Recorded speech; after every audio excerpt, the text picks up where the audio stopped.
శ్రీ రాధాకృష్ణ సేవా సమితి ఆధ్వర్యంలో కృష్ణాష్టమి వేడుకలు ఘనంగా జరిగాయి.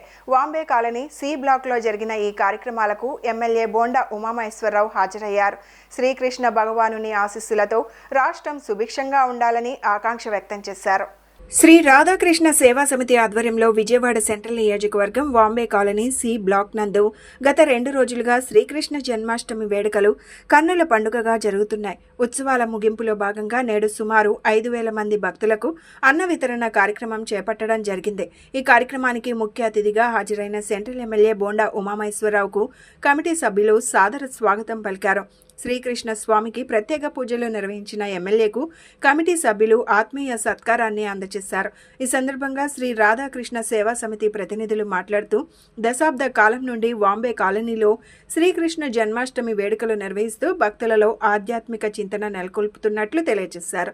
ఉత్సవాలలో భాగంగా గోపూజ, తులసి పూజ, కుంకుమాభిషేకాలు, స్వామివారి కళ్యాణం, ఉట్టికొట్టే కార్యక్రమాలు నిర్వహించినట్లు తెలియజేశారు. ఉత్సవాల ముగింపులో భాగంగా వేలాది భక్తులకు అన్న వితరణ చేపట్టినట్లు పేర్కొన్నారు. శ్రీ రాధాకృష్ణ సేవా సమితి ఆధ్వర్యంలో గత 9 సంవత్సరాలుగా జరిగిన శ్రీకృష్ణ వార్షికోత్సవాలు జరిగాయి. ఇది 10వ వార్షికోత్సవం. వాంబే కాలనీ 60వ డివిజన్లో ఈ 10వ వార్షికోత్సవం అంగరంగ వైభవంగా జరుగుతుంది. ఈ 10వ వార్షికోత్సవానికి మా ఎమ్మెల్యే బోండా ఉమామహేశ్వరరావు గారు, మా ఎంపీ గారు కేశినేని శివనాథ్ చిన్ను గారు, అలాగే మా స్థానిక కార్పొరేటర్ అయిన కంచి దుర్గా గారి కుమారుడు కంచి ధనశేఖర్ గారు, వీళ్ళందరూ ప్రోద్బలంతో ఈ కార్యక్రమం జరుగుతుంది. ఇక్కడ నిన్న 26, 27 2 రోజులు శ్రీకృష్ణ జన్మాష్టమి వేడుకలు జరుగుతున్నాయి.